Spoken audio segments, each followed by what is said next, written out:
Knowledge within the banking concept is also problematic, right? Knowledge is co-opted by memorization. And I spoke about that before, right? So that all the student does is internalize this information, right? They just memorize it.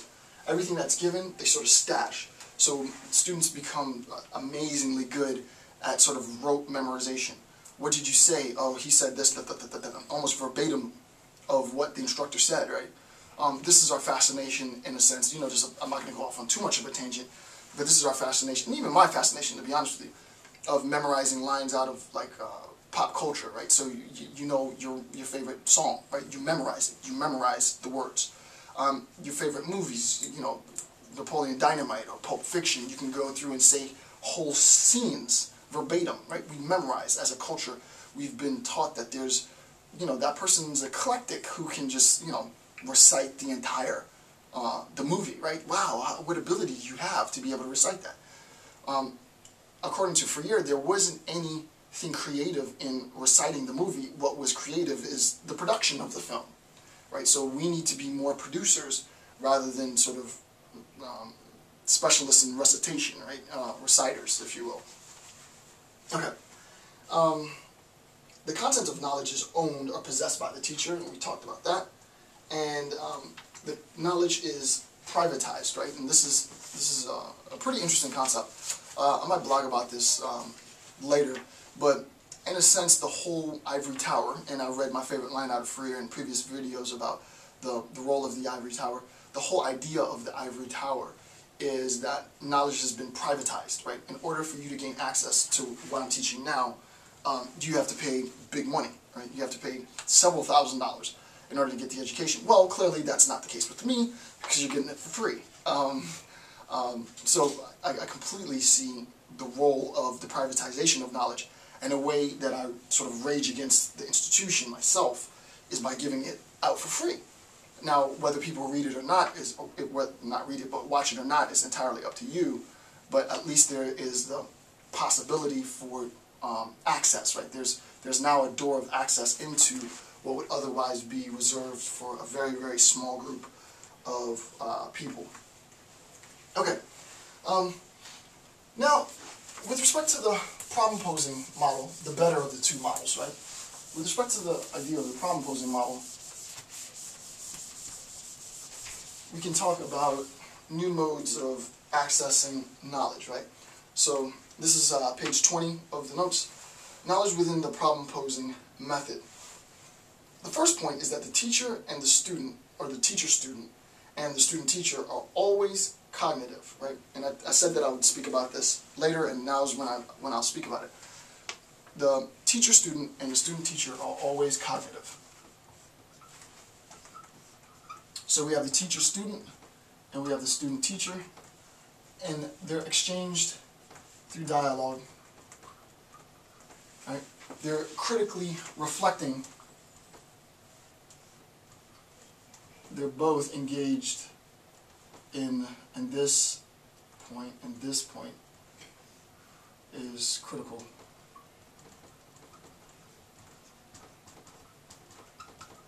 Right. They're both engaged in critical reflection on some information, some object, some thing, some idea, some concept, some whatever, what have you. So they're both engaged in their own critical reflection. When I'm reflecting on the object, I'm introducing in my interpretation my own life experience, right? So that anytime we talk about life experience or interpretation, we recognize that there is no interpretation independent of life experience, right? Interpretation is funneled, is filtered through life experience, right? So we can't talk about having an interpretation of K, right? My interpretation of K is based on my lived experience, right? My experience. So we can say that experience leads to interpretation. Very important point, right? Experience leads to interpretation. So when I'm in this when I'm engaged in this act of critical reflection, what I'm doing is I'm trying to arrive at a sense of interpretation.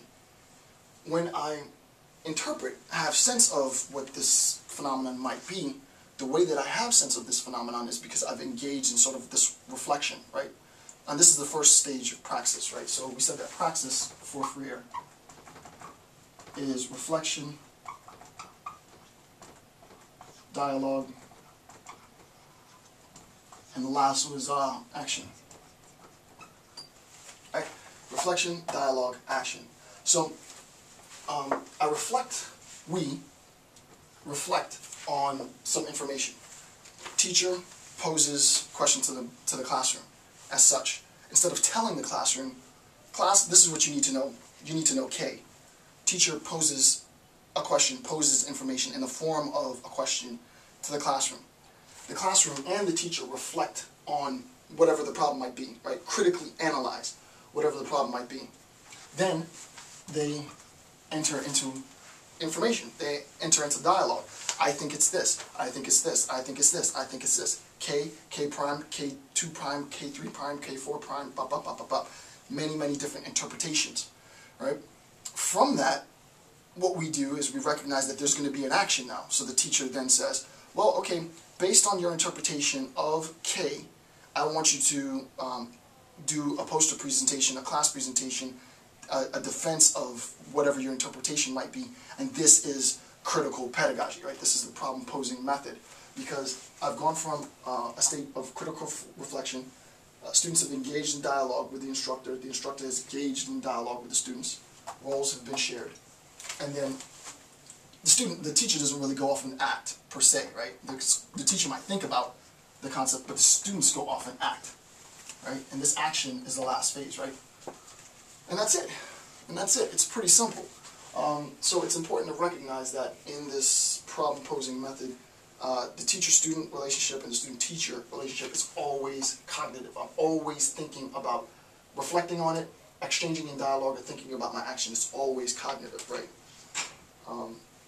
There is obviously no privatization of knowledge. Knowledge is shared here because there is no governing interpretation, right? There is no canon which the interpretation is filtered through.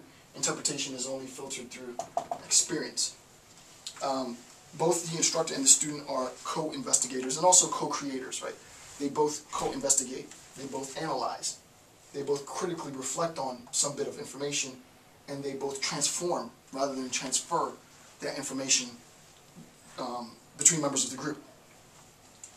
Alright, so the last point then is that the presentation of knowledge in the problem-posing method specifically goes as follows, right? And Freire talks about this. So this is the presentation of knowledge. The first step is information is presented by the teacher. So information is presented by the teacher. 1. Number 2, students consider this information. And we'll say 1 is K. And I've done this before, right? Students consider.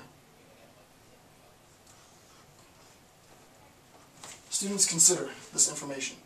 2. So instead of this being described as depositing, it would be described as consideration, right? So 2 would be consideration. Information is presented by the teacher. Students consider this information, K. Student expresses her own consideration, right? Student expresses her own consideration. Student has an idea of how this is transmitted, or transformed rather, and this is transformation. Right. Next, the student expresses her consideration. You can see that there's been a change from K to K1. It's different, it's new, something that hasn't been said before. Teacher now reconsiders the initial information. So now the teacher can consider both K and K prime. Right? So now the teacher can consider information, and then the next time the teacher might present K prime, right, rather than K, and get more primes and more primes and more primes and more primes, and the information is successively transformed, right? So presentation of information, consideration of information, transformation of information would be 3,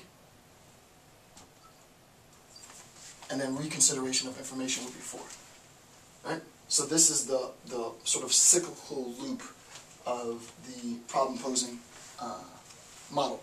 And then lastly, results in this process of the problem-posing model results in, quote, the unveiling of reality.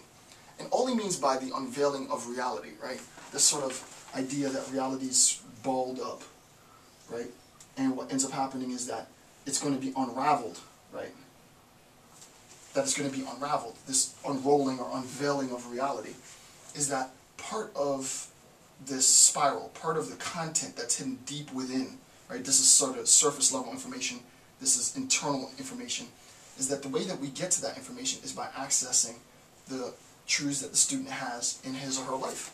Right? We need to engage the student so that the student feels both comfortable and confident in presenting information to the class and presenting information to his or her peers, so that there is a mutual exchange of information. And what the student will recognize is that the exchange of information that he or she has, what's given, what's transformed by the student, becomes uniquely the student's ability. Right? The fact that I changed K into K prime rather than into that speaks specifically to sort of my mental faculty. Right? There's something about me that made me transform this information in this way. And what we end up learning, this unveiling of reality, is not just the boring knowledge. We learn about the knowledge, but we also learn a lot about people. Right? And that's the whole point of education, is not just to transform information, which is important. I mean, it's extremely important. It's definitely not about transferring information, but it's also recognizing that there's a relationship between the knowledge that we have and the people, the lives that this knowledge affects. The more we are considerate about the lives of the people that we're educating, and the more the lives of the people we're educating affect our lives, is the better exchange that we have in pedagogical situations, right? In situations of learning. With that being said, I want to thank you for watching this section of Chapter 2.4. I will be continuing the discussion with Section 2.5. We'll probably finish Chapter 2 in the next maybe 2 series, and then we'll be halfway through. There's only 4 chapters to the book, so we're almost halfway through. And thanks for following along. I'm Dr. Jason J. Campbell. Thank you, and have a good day.